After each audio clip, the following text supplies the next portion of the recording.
Good afternoon. I want to welcome you all and thank you for taking the time to attend the Center for Behavioral Health and Justice's webinar today on data integration in Michigan counties. My name is Lane Potons and I am the Jail Diversion Manager here at the CBHJ. As you'll see, today's webinar is titled Data Integration in Michigan Counties, and it's focusing on utilizing cross-systems data to track progress.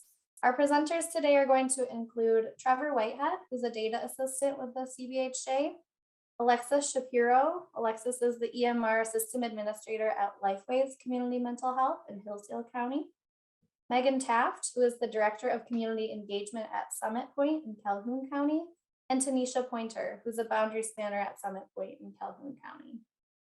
Next slide, please. All right, so I'm guessing most of you are familiar with us, but if not, the Center for Behavioral Health and Justice is a center of excellence through the School of Social Work at Wayne State University, focused on the intersection of the behavioral health and the criminal legal systems.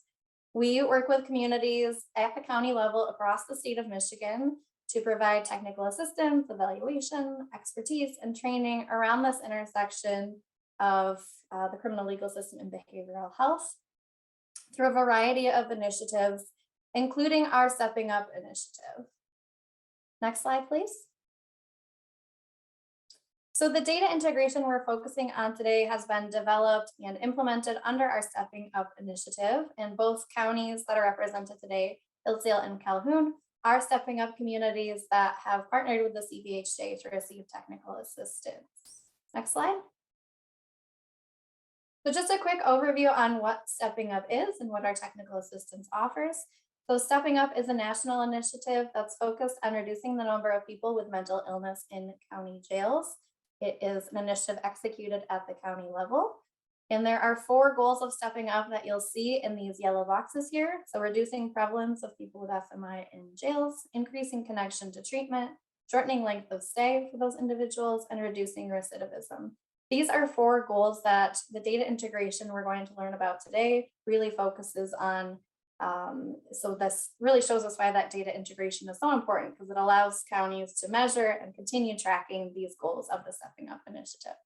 Next slide. So the CBHJ is funded to provide technical assistance to Stepping Up communities across the state.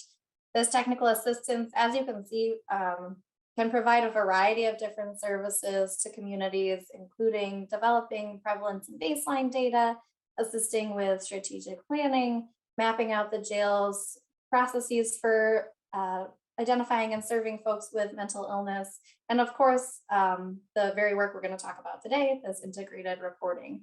And I do just want to note here too that if you are interested in what you hear today, we are actively looking for new counties to provide Stepping Up technical assistance too. So reach out to me if you think your county may be interested in receiving this technical assistance. And from here, I will ask for next slide and turn it over to Trevor Whitehead. Thank you, Lane. Hi all, I'm Trevor.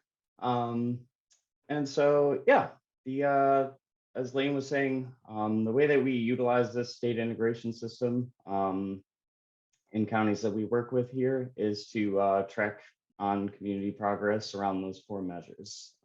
Next slide, please. So when we say a data integration system and talking about the goals of it, I guess the goals and kind of utility of these systems kind of blend together. So just answering the question, how do we use them? So being able to build evidence-based support for funding, measuring the impacts of policy and service changes, identifying service gaps and needs both within the jail and when we're talking about reentry back into the community, monitoring services for at-risk populations, so those behavioral health populations that we track, outcomes for, priorities and concerns for community action steps. And then just in general, as a plus of using these is a huge benefit has become just seeing collaboration across the communities, across criminal, legal, and behavioral health systems become more effective. Next slide, please. So as a general best practices framework for how data integration works in this context of our assistance with stepping up, we found success to be kind of this threefold process. So integration, so actually bringing together the data from the behavioral health provider in the community and the jail that make up those key measures of progress, and then analysis of that data, and then reporting on that data as well. And you'll hear the phrase integrated report used throughout this. And that's actually just the deliverable that's used to disseminate the results of those analyses. Next slide, please.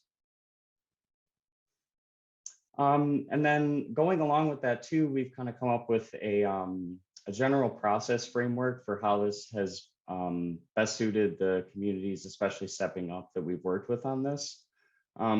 So we kind of have a one-way transfer of data going from the jail to the CMH, who receives and processes the data and then matches individuals found in the jail data with those found in the EMR system. And then an analysis once those key data points are merged, and then a report that the CMH produces summarizing the analysis findings. Next slide, please. So one of the topics that rightfully so that comes up about this are questions around data sharing and confidentiality. So, how do we address the adherence to legal standards, like HIPAA, CFR 42?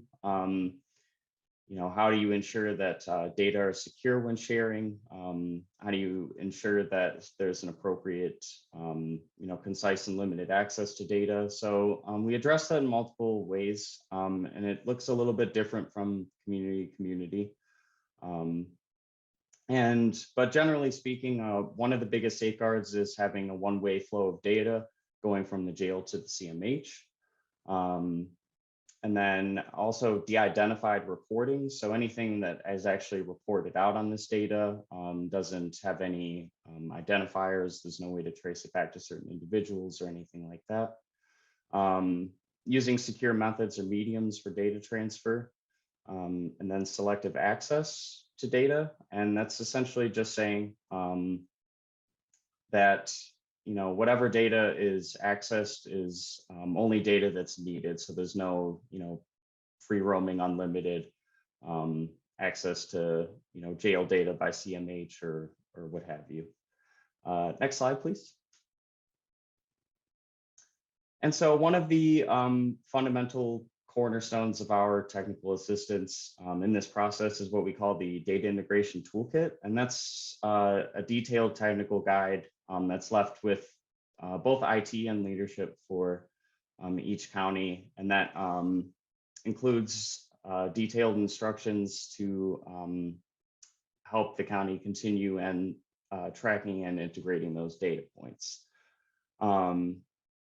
So that toolkit includes an index of all the data sources. So what data is coming from each side's code books, scoring for standardized mental health assessments, for example, detailed instructions for how things are analyzed and reported. And that also includes a process narrative so that can be distributed to anyone that just generally wants to know how does the data integration system in a certain county work. Next slide, please. So now that we've gotten kind of the review of what is a data integration system and how can we use it, I think one of the very important things that we were excited to present here today was a little bit more about how do you actually build a data integration system, when you're essentially starting from scratch to do that.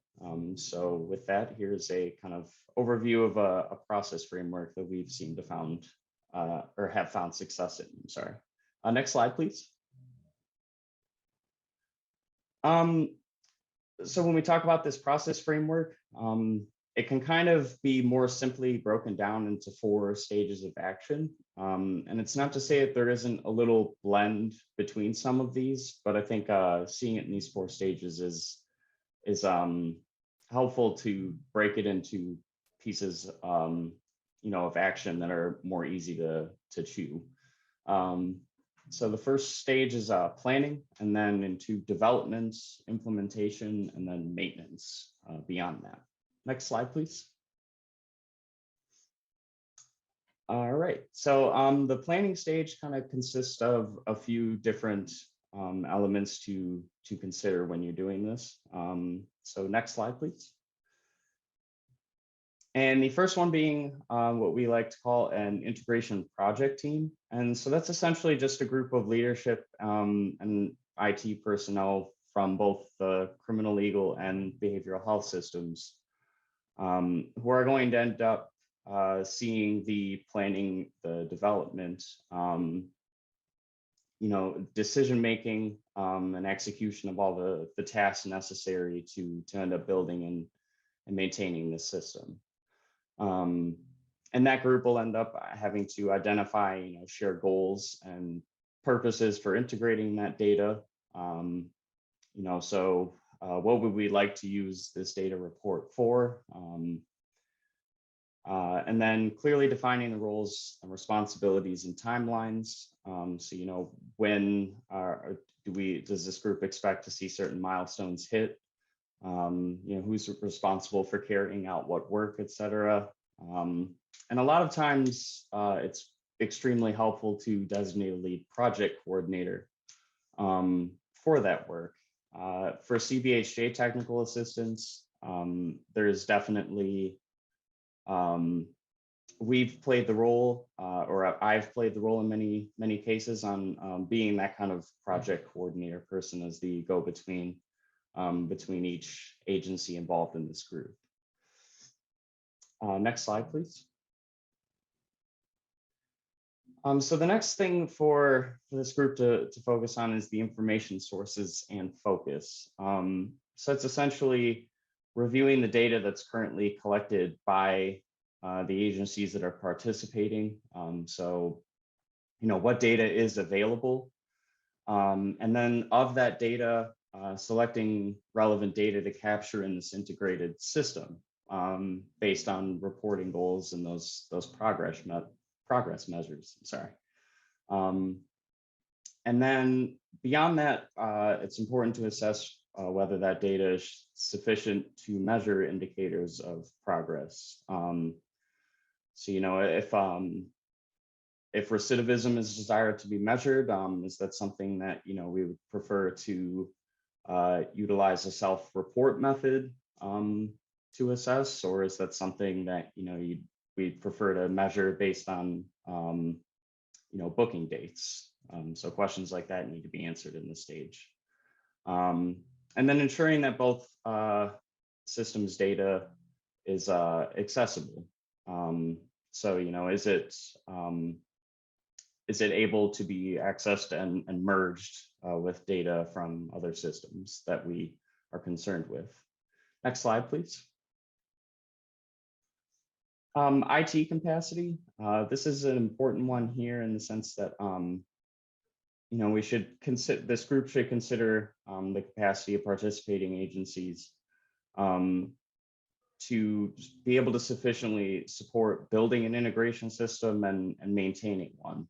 So that kind of goes to, has twofold parts to it. One being personnel, so expertise of IT personnel. Are there people that have the expertise to build the data warehouse for integrated data, knowing methods for how to share, interface, with the software necessary to do this work. And then availability, is there personnel time that can be dedicated that would be adequate to both building and then sustaining this work in the future? And then systems, obviously, is there the hardware and software available to meet the demand of an integrated data warehouse? Is data on both sides accessible within each system? And then, again, with shared data, with sensitive data like this, can we ensure that there is a sufficient level of security that's maintained? Next slide, please. So sharing data, one of the things that we always encourage and that we set up in some capacity with sites is to establish a data sharing agreement that'll guide those processes of sending, receiving, and also storing information. So those data sharing agreements will should outline aspects of access. So what data specifically can be shared, who can it be shared with, security, what are the security protocols when sharing and storing this data? What is the purpose for sharing it? The agreed upon purpose for that, and then methods as well. So what are the mediums or mechanisms that we're actually going to use to share? What are the sharing platforms? Things like that. Next slide, please.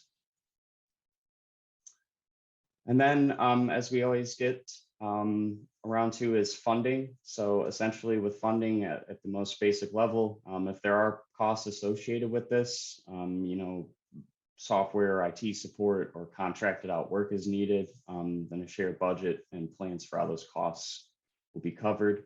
Those should be responsibilities of the project team. Next slide. And then development stage. So this relies really heavily on the work of IT and the expertise of IT personnel specifically. Next slide, please.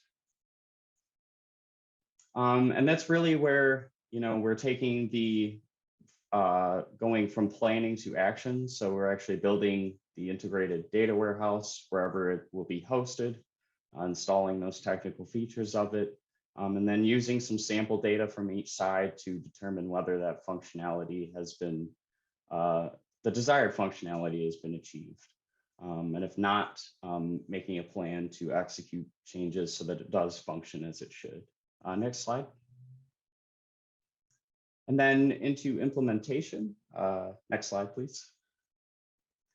So implementation, we can kind of look at that in two halves. One being initial. So this is kind of, the temporary implementation. So being able to run everything as it should be, to first analyze that data that's been merged, and then develop a report based on that.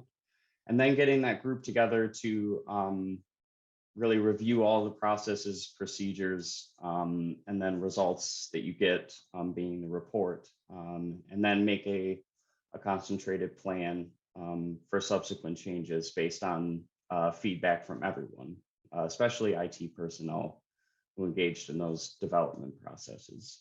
Next slide. And then ongoing implementation. So after those final revisions are done, this is kind of the stage as that goes on as business as usual, essentially. Next slide, please. And then maintenance, next slide as well.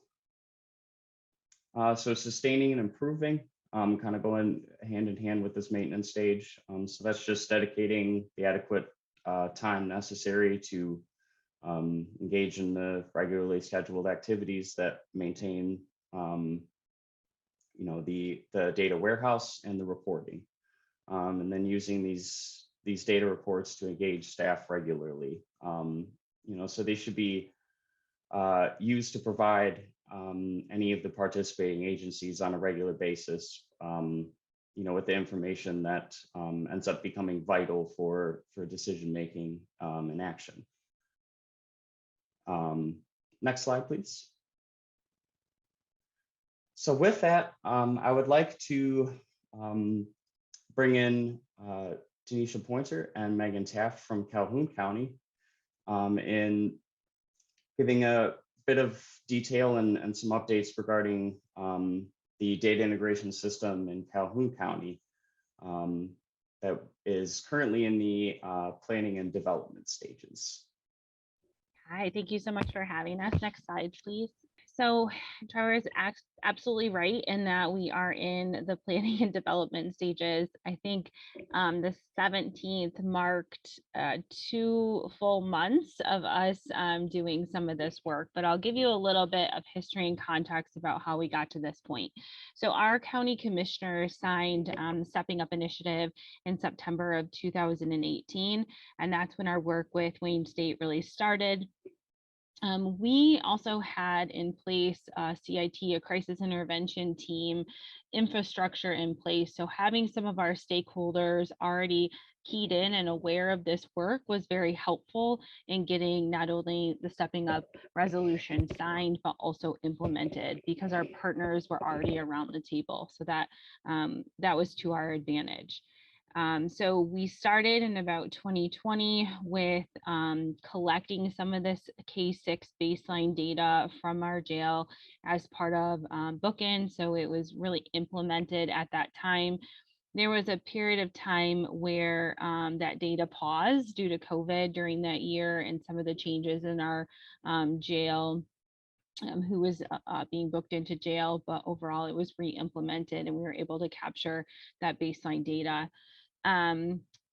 We then took some of that baseline data, which was pretty staggering in the results, to our stakeholders to really start to discuss some solutions as to what we would do as a community to address the over 1/3 of individuals entering our jail system endorsing SMI, and about half of the individuals coming into our jail system endorsing substance use disorders.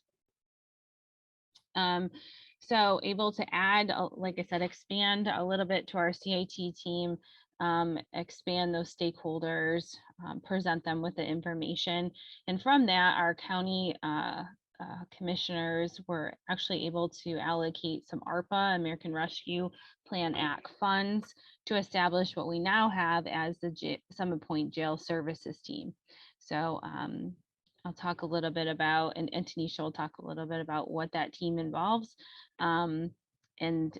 We've really just continued with the data collection process and implementation of services since being allocated those funds. Next slide, please. So very much in line with Stepping Up initiatives or goals, we really are looking at tracking the prevalence of mental illness, again, by collecting the K6 forms in the Calhoun County Correctional Facility. Our large goal is around impacting recidivism, of course, for individuals who have behavioral health diagnoses. And really our team is focused on providing those wraparound services and connection to services when they have left the jail. We're gonna say something, Taneisha, sorry. No. Oh, okay. So we do a lot of, because we are not the provider within the jail, that is a different provider. We are only providing services afterwards when they've been released. We do a lot of coordination with the jail staff, and we really use that data to inform what services will look like upon their release. We continue to share our data. Again, we're not quite at a quarterly report yet because we're still in the infancy stage, but with our sheriff's department and other key stakeholders as part of a larger group. So we just recently completed a presentation to our county commissioners to talk about the plans of the funds, what we have done with our ARPA funds so far. But again, our stakeholder group is in place, and it'll be our goal to continue to report out to them in terms of some of the data we're collecting and the impacts we're having. Next slide. So as Meghan mentioned, we use the standardized mental health screener, the K6, to collect that initial baseline data. We continue to collect the K6 as a basis for identifying, or one of the ways for identifying our target population. The K6 is administered at bookend, and it's a hard copy data collection. And I say that with a smile to Trevor. That data is used in assessing people who are entering the jail, identifying symptoms of severe mental illness. Recidivism is a data point within the last year and within the last 30 days. And I think I would be remiss in how important the substance use information we receive from that data collection in our day-to-day, practice, specifically severity and opioid use. We also are using, as far as information sources, the electronic medical record for Summit Pointe, where we cross-reference and identify those who are entering the jail who are already open in services or have some history of services, and use that information obviously to help us with service connectivity and coordination of care. And then we also use that information to help us identify the correct level of care, which is super important for people leaving jail. Next slide, please. And so just to give you just an idea of how we go about collecting that data, that is hard copy collection. We pick up those K6s in person in the jail. They're stored at Summit Pointe for safe keeping. We are scoring those positive, those K6s, and those positive K6s. We have two sort of Excel data worksheets that we work from. So the one is the one that we use more for day-to-day practices and to just sort of inform our care. That data spreadsheet is of positive K6 only, and of those who identify SUD issues, and then referrals from within the jail system. And so that is really our target population there, those who identify SUD, those outside referrals, and then those who score positive on the K6.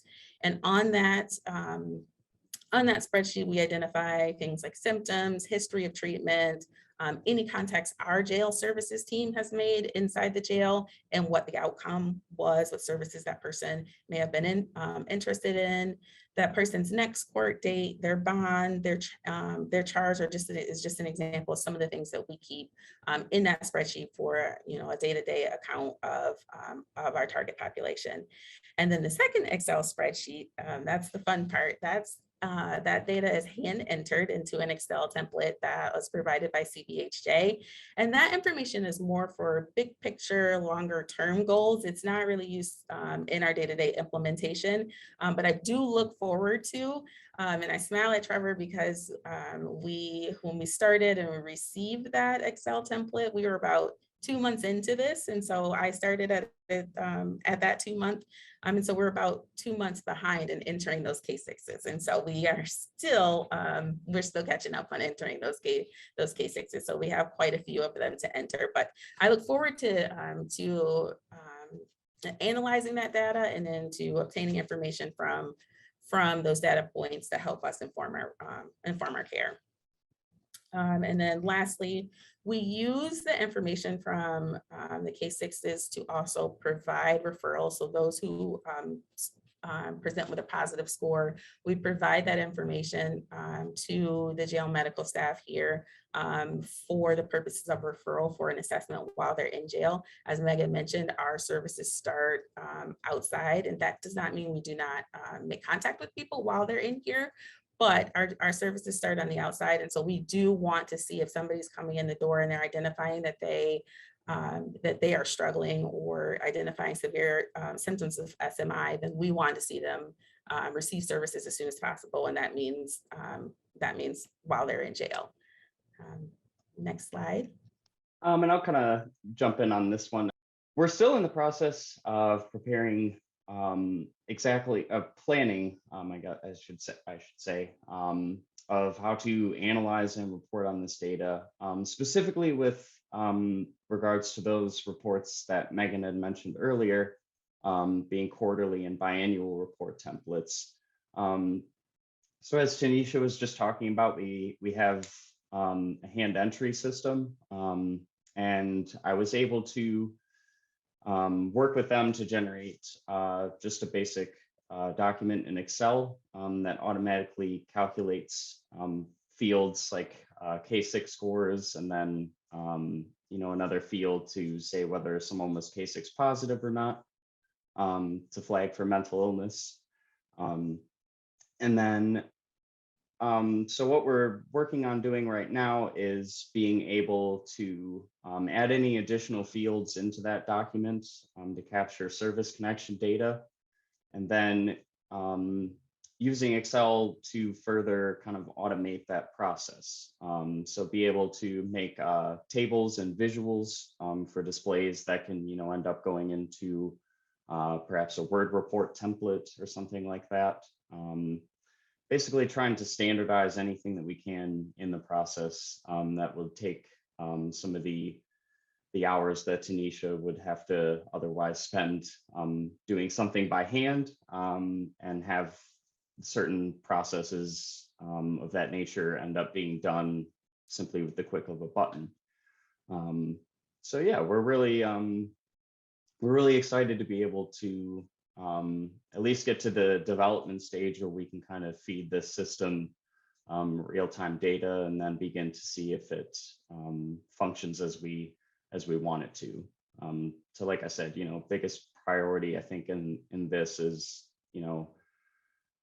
not losing any insight that we gain from this data, but also, being able to make collecting it, entering it, analyzing it, and developing a report as simple as it possibly can be in terms of the amount of time it takes. So next slide. And I will pass this back off to Meghan. As Trevor alluded to, those are some of our next steps that we're hoping to do. Again, because we're not the key provider within the jail system, we're taking a look at that data to look at how our treatment is being delivered. And I'll kind of skip around with some of these bullet points, but really we want to take a look at that baseline K6 data that we collected originally with Wayne State University to see can we make an impact with that with some of our jail services, and are we seeing those numbers that came in initially start to decrease at all with some means of intervention. We also take the data that we get along with specific cases in a bigger picture of our sequential intercept model work, and looking at some of our CIT work.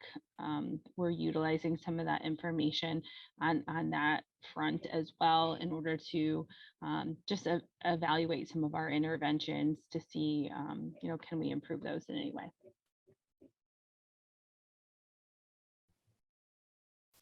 I think one of the outcomes really born out of some of that baseline data and just some of the data we continue to collect is our need for MAT services in a MAT program. And so our engagement with the opioid treatment ecosystem programming has been super important, and we're in sort of the beginning stages of creating a MAT program, and that really is a testament and born out of that baseline K6 data that we have been collecting.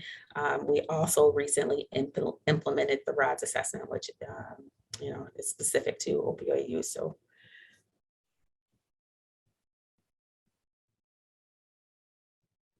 Well, thank you both very much. It's been a pleasure for me to work with you so far, and I know we have a good more amount to go. So yeah, exciting stuff in Calhoun County for sure.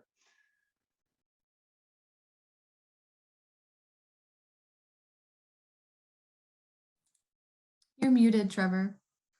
Sorry, I apologize. Thank you, Meghan and Taneisha. I appreciate it. And I look forward to getting the system fully implemented sometime in the next coming months. Next, I'd like to welcome a colleague that I've had the pleasure of working with the last few months on Hillsdale's data integration system, Alexis Shapiro. She is the EMR system administrator at LifeWays that serves both Jackson and Hillsdale County. So with her, we'd like to just kind of review some of the technical successes that we've had in fully implementing a data integration system in Hillsdale County. Next slide, please. So just as some background, I know we've partnered with the folks in Hillsdale, especially CEO of LifeWays, Mary Beth Leonard, to talk about the uses of a data integration system within the county, so we won't dwell too long on that. But essentially the goals in integrating those data points were to track diversion progress across those stepping up indicators, so prevalence of mental illness in jail, length of stay, connections to treatment and service, recidivism as well. And the goal with collecting this data in terms of being able to develop reports was quarterly integrated data reports, and then a yearly report that would compare across all 4 of those quarters. And when we say quarterly and yearly, for Hillsdale's purposes, we're going by calendar year. And with that, I will pass things off to Alexis. Next slide, please. Thanks, Trevor. I appreciate it. So one of the things that I wanted to mention is that this is an integration of data, not an integration into our actual EMR. And so what we had to do was look at what data sources did we have from both the Hillsdale County Jail side and our CMH side. Thankfully, the Hillsdale County Jail has a jail management system called Jail Tracker, and they were also recording the booking reports with the K6 within their JMS system. So that was all electronic. And then they also have something additional that has been super helpful, which is external accessibility via a web-based portal, if you will, for me to actually gain access to AMS data anytime I want, rather than contacting the Hillsdale County Jail IT department and asking them, for a data dump of whatever, the time frame might be that I might need, but also didn't require us to try to figure out how else to get that, moving forward, such as like an FTP site, or even making the IT people at the jail have some sort of schedule that they would run based on when we decided that we wanted to produce the report. So that's been super, super helpful. And we've probably been really spoiled because of that. As far as the information, that we capture, it's primarily, 95% within our EMR system. We use a PCE system at LifeWays called Leo. Then, we've had Leo implemented since 2011. So when we started providing services in the jail in 2019, we definitely have, some history within our EMR and our data warehouse. And then we decided to leverage our nightly download in our SQL warehouse as a way to write some SQL query for some data sets and use Power BI as the BI software for ongoing reporting. Next slide, please.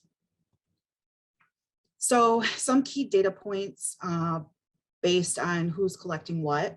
On the Hillsdale County Jail side, jacket number or inmate number, booking number, first and last name, date of birth, sex, race.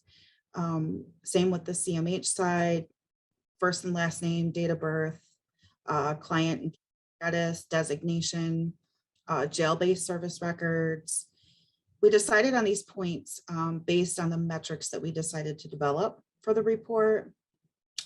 We decided those based on utilizing input from leadership, using the most precise methods available, such as maybe using a calculated method rather than a self-reported method for metrics like recidivism, but also looking where the data might be limited or less reliable or less accurate.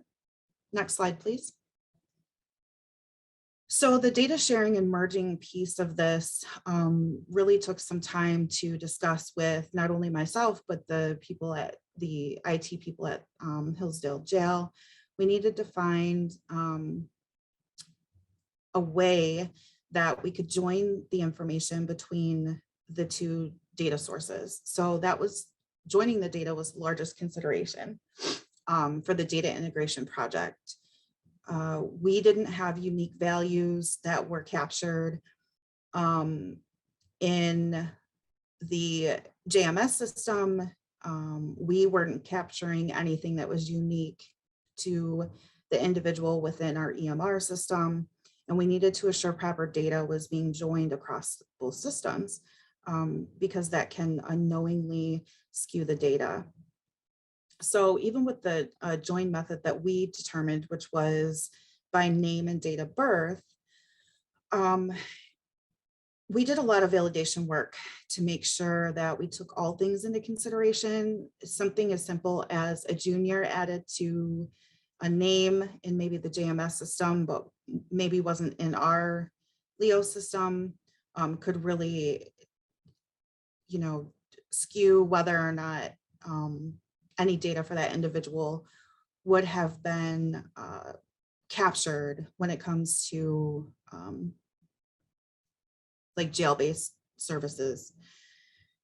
A lot of our, once we decided how we were going to do that and did all that validation work, we decided that there were some cleaning that needed to happen, which is typical for any type of data project.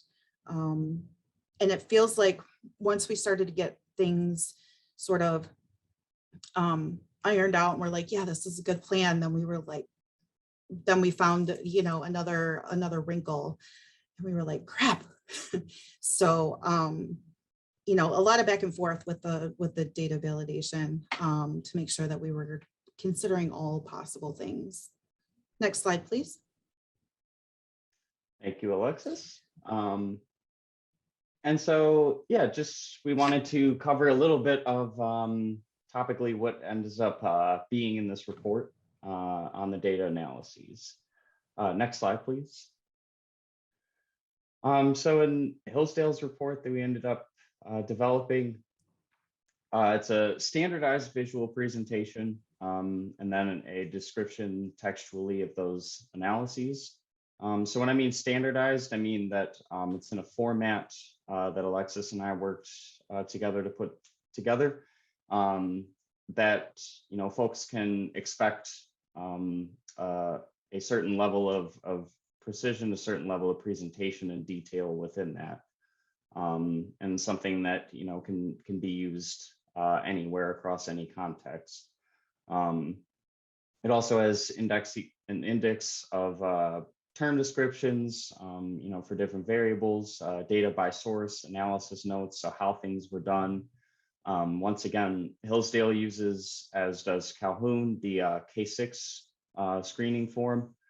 So there's, an explanation of what goes into that, an actual photo of it so that folks can see the screener, and then reminders for future release dates and things like that. So with that, I'll pass it off to Alexis just to kind of, give a little overview of what goes into that. Next slide, please.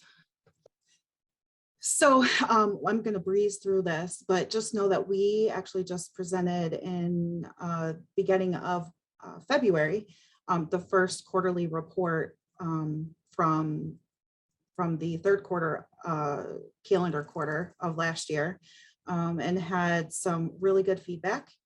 And so, some of these metrics we are being asked by both my CEO and the lieutenant in Hillsdale for some additional information from these drill down information from these metrics. So that's super exciting that we did a good job in defining the metrics that we would produce. So, we look at things across the jail population, such as descriptive information, population size, mental health screenings, whether or not they're a mutual client with the CMH or not, age, gender, ethnicity. Next slide, please. We also look at prevalence of mental illness across the entire jail booking population, across a few different things such as some demographic information, but also looking at it, and this is the prevalence of mental illness based on the case 6 screening, but also looking at it from a lens of, are they a CMH client? Are they a mutual client? What their length of stay was and what the recidivism was. Next slide, please. The length of stay is just calculated between the jail booking and release date, which is one of those things that we decided to not lend the calculation, if you will, to something that was self-reported when we had perfectly good information to calculate that length of stay. Next slide, please. Same with recidivism. We look at it across the entire jail booking population, but then we also look at it from the lens of who was a LifeWays, mutual LifeWays client, and then what that looks like by client status at 1 year, and then 90 days as well. Next slide, please. One of the biggest things that is super important for both our CEO and the lieutenant is connections to jail-based service. So we have a clinician that is stationed in the jail full-time. We're able to fund that due to a millage that we had passed a few years ago. But the purpose of what the connections to jail-based service are to make sure that having that person, that clinician stationed in the jail 8 to 5 Monday through Friday and on call, is that if people are requesting services while in jail, they're getting them. And what does that look like by the K6 positive or negative? What's the percentage of people that received services while in jail? And then also those post-release service connections and what those look like 14 days post-release, 90 days post-release, and then what they look like based on that K6 status. Next slide, please.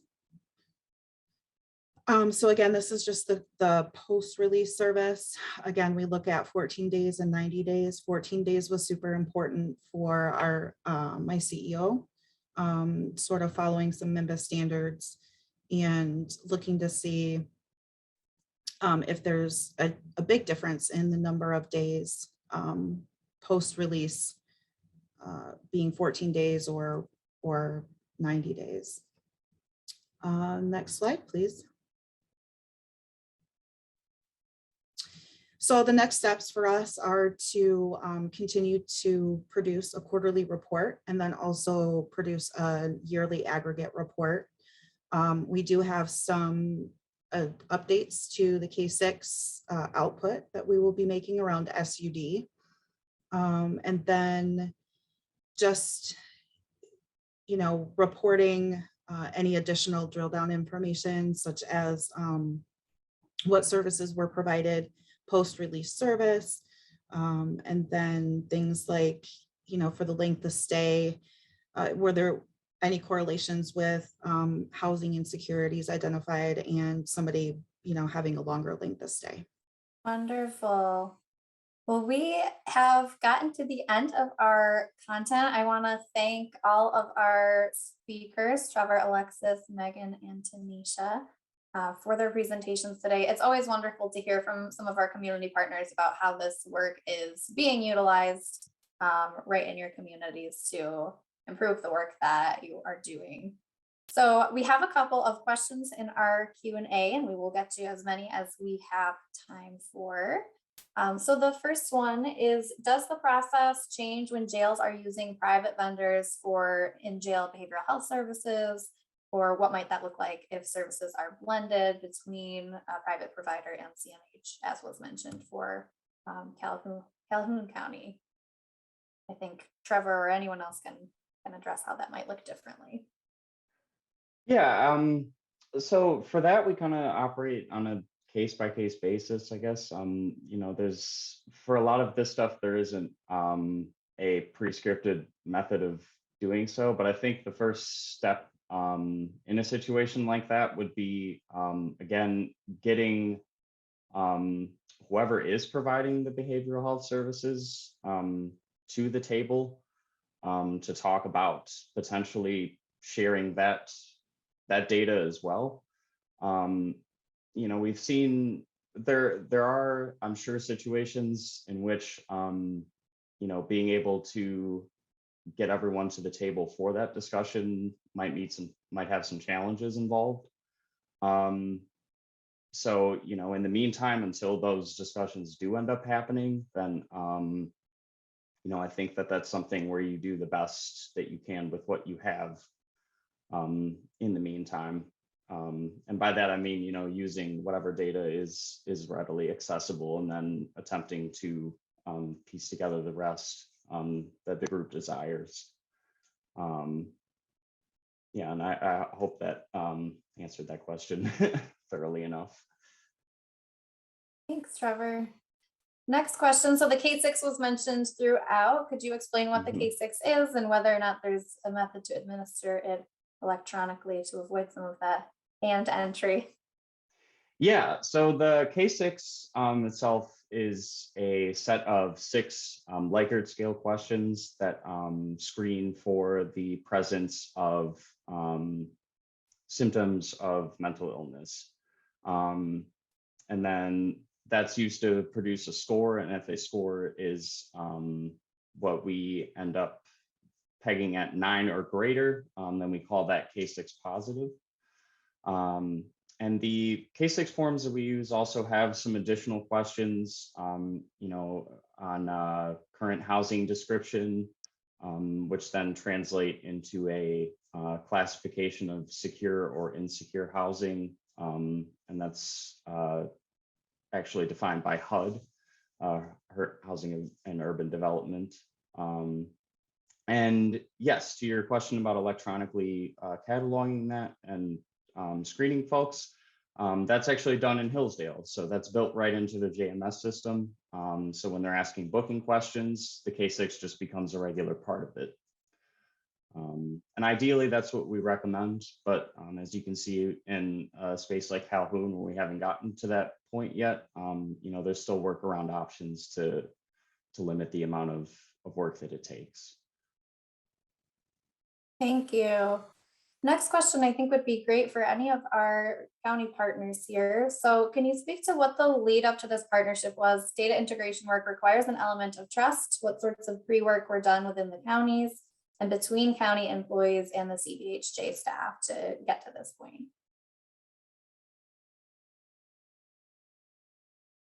So I can take that briefly. I think, as I had mentioned, we had a lot of stakeholders there, and rapport and partnership, trusted partnership was kind of established through our CIT work. And so although introducing, staff from the center was, new, I think because the need became so great, those conversations were a bit easier.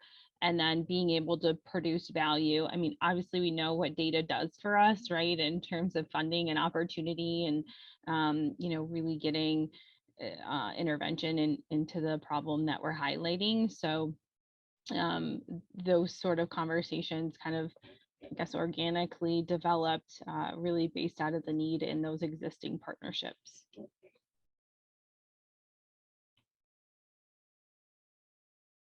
Great, thank you, Megan. Next question is, are you analyzing clients' adherence to medication and counseling via prescription fill rates and attendance to counseling sessions? And I think this might be one that either of our counties can speak to.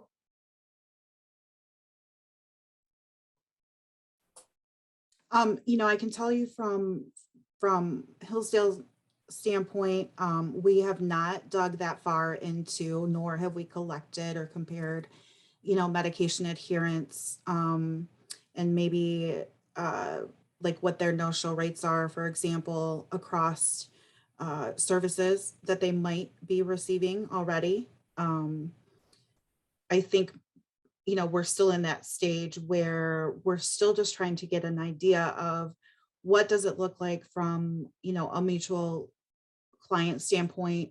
And then what does both the jail, information tell us from the K6, and what does that look like from the number of services being received in jail?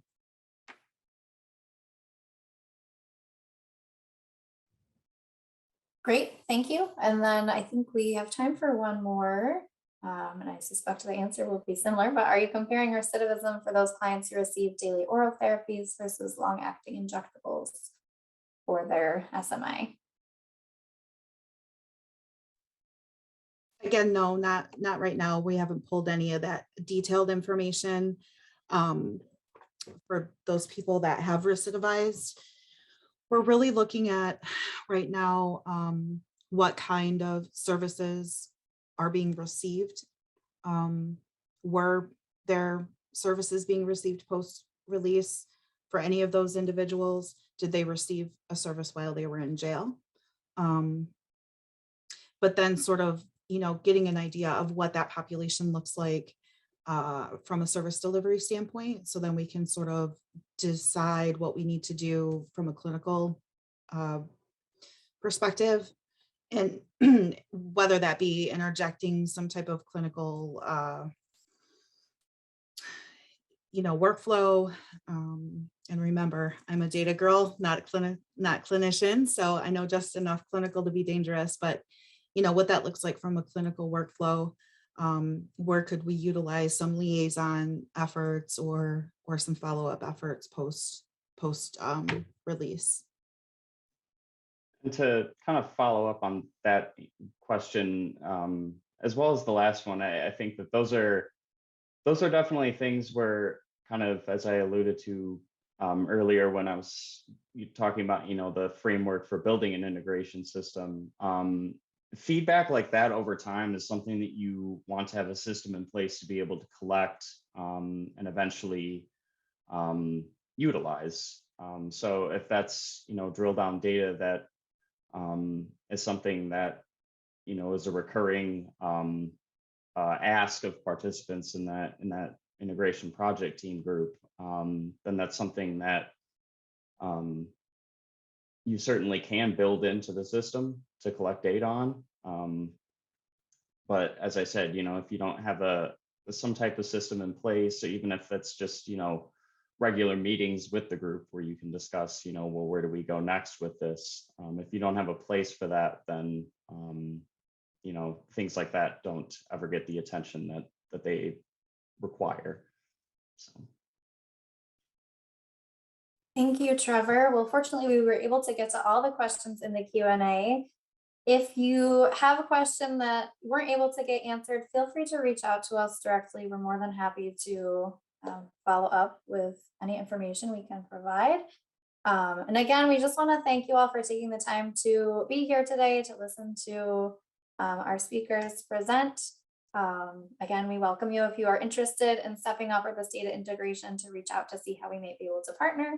And otherwise, we welcome you to check out the CDHJ's website to learn more about other upcoming events and different ways that we may be able to partner with you in your community.